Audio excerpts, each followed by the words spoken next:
Welcome to Impact Signals, social impact at the scale of AI. I'm Charlie. And I'm Sarah. It's Saturday, March 7th, 2026, and this is episode 23. Lebanon is in active crisis. Open-source AI leadership is fracturing, and a landmark satellite analysis is redefining how the world recovers from the most powerful Atlantic hurricane to ever make landfall in Jamaica. Let's start in Lebanon. Since March 2nd, a new escalation of hostilities has triggered mass displacement across the country. UNICEF's latest flash update puts the numbers starkly. In a single 24-hour period, nearly 60,000 people were newly displaced, including 18,000 children. More than 300 emergency shelters have been opened nationwide, and dozens are already at full capacity. What makes this operationally significant is how quickly the humanitarian response technology came online. The H2H network activated Gannett, that's Data-Friendly Spaces AI platform, through the Lebanon Situation Hub almost immediately. Gannett is a suite of tools, a virtual assistant, a real-time situation analysis hub, a data explorer.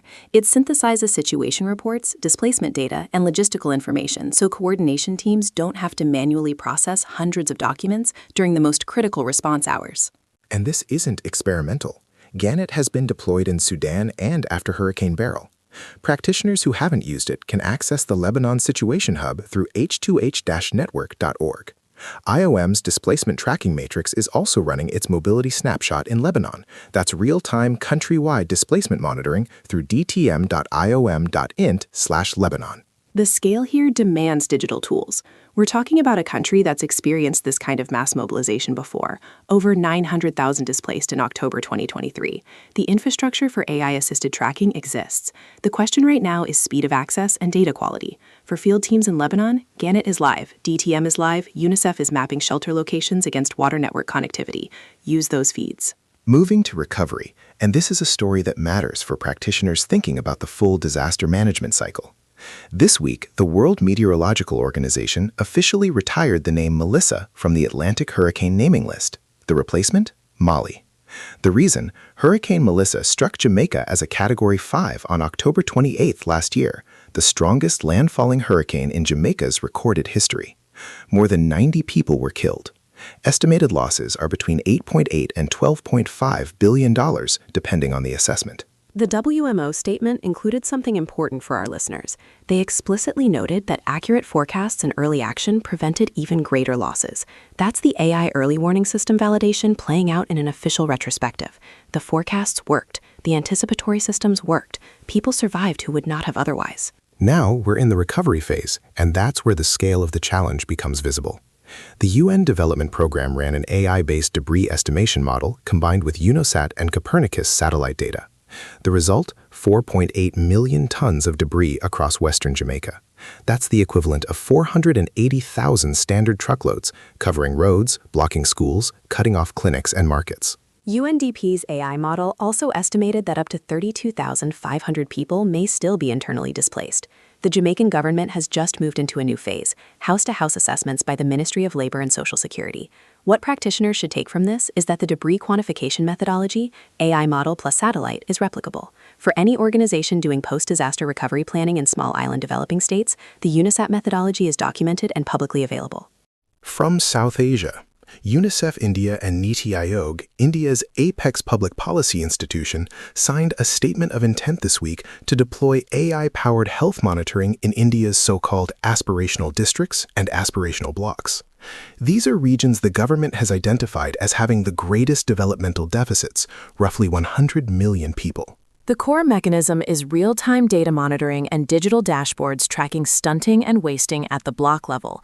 This is hyper-local targeting, the kind of granularity that lets a nutrition program reach the 200 most vulnerable children in a specific district, rather than doing broad population-level outreach. UNICEF's Impact 4 Nutrition Platform, the I4N, is the bridge that channels private sector CSR funding to the data-identified need pockets. If you work in nutrition programming in South Asia, this platform is worth understanding.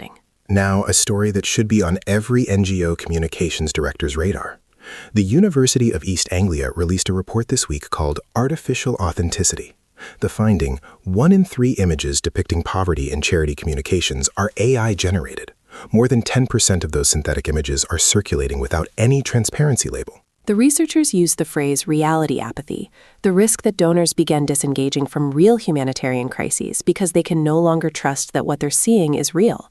This isn't a hypothetical future risk. It's a present credibility threat to the entire sector. The practical implication is immediate.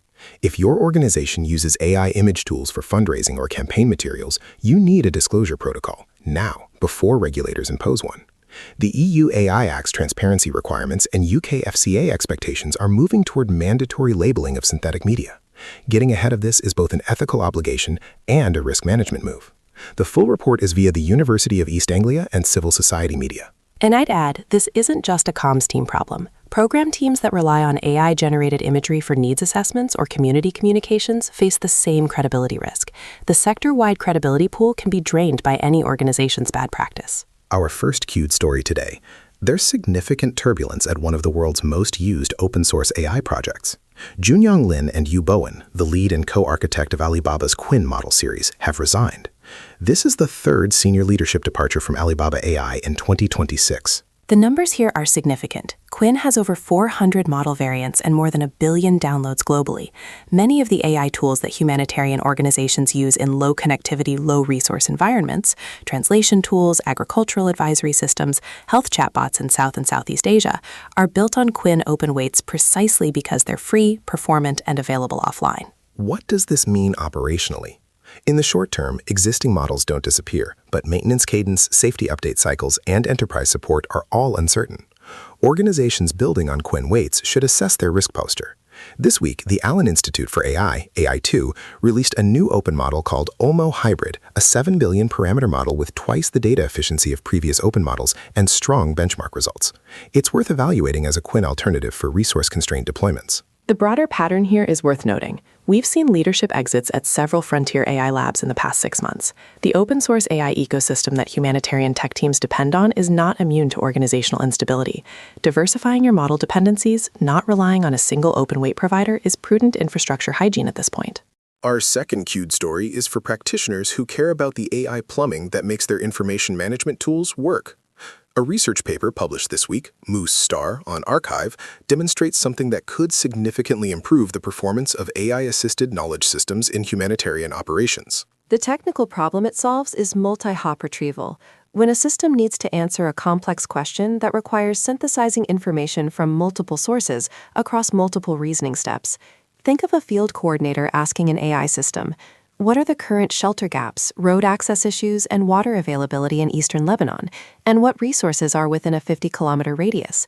That's a multi-hop query. Current systems either fail these or require enormous compute to handle them. Moose Star reduces the computational complexity of those queries from exponential, O n to the power of k, to logarithmic, O log n. In practical terms, faster answers, lower compute cost, more reliable results even with noisy or incomplete data. The training dataset, Tomato Star, is being released publicly, 108,717 decomposed papers. For teams building or evaluating RAG-based information systems for crisis coordination, this is a meaningful advance. And for teams that aren't building AI themselves, the organizations that build Relief Web Search, UNHCR situation report tools, and OCHA's coordination platforms are watching this work. Better multi-hop reasoning means those tools get more useful over the next 12 to 18 months. Finally, a piece of infrastructure news that has direct relevance to the Lebanon response and ongoing recovery operations in Brazil. Vantor, formerly Maxar Intelligence, announced the operational rollout of Google Earth AI imagery models integrated into its TensorGlobe platform.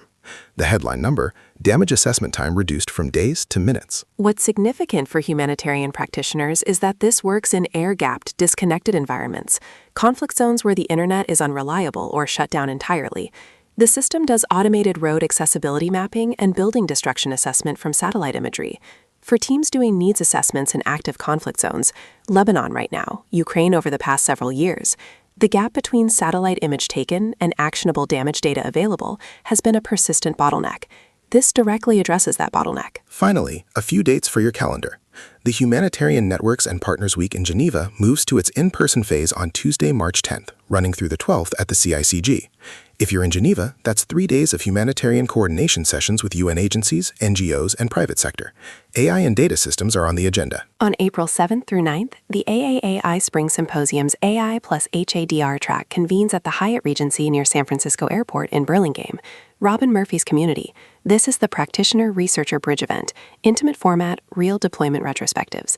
Register through AAAI.org. And ACM Chai 2026 runs April 13th through 17th in Barcelona. That's the premier human-computer interaction conference with a significant responsible AI and social impact track. That's Impact Signals for Saturday, March 7th, 2026. If this briefing is useful, subscribe wherever you get your podcasts. Check us out at impactsignals.ai and share it with someone working in the field. Stay ready.